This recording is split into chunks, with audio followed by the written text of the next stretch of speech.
Mga kababayan ko, mga kaibigan, magandang araw sa inyo, magandang umaga.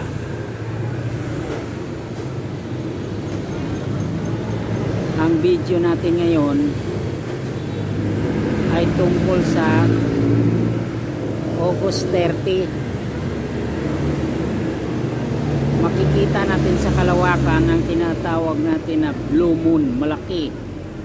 Parang full moon yun siya na kulay blue.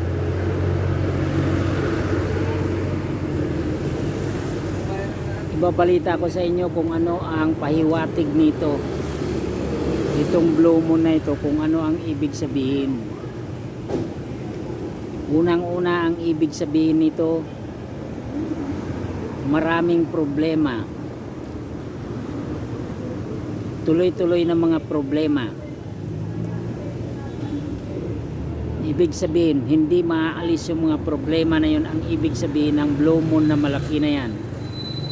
Bilog na bilog yan, malaki yung blue moon na yan.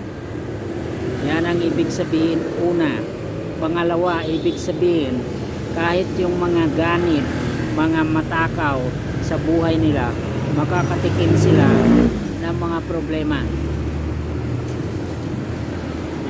Yun naman mga mahihirap na dati, mas lalong problemado.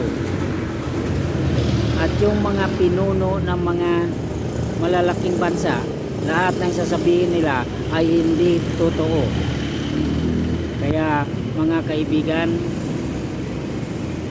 ngayon pa lang ihahanda natin ang ating sarili sa hindi magandang mga pangyayari sa hinaharap. Maraming salamat sa iyo.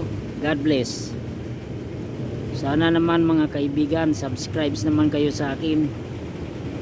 Napakaliit na channel ito. Walang kalatoy-latoy. Maraming salamat po. Amen.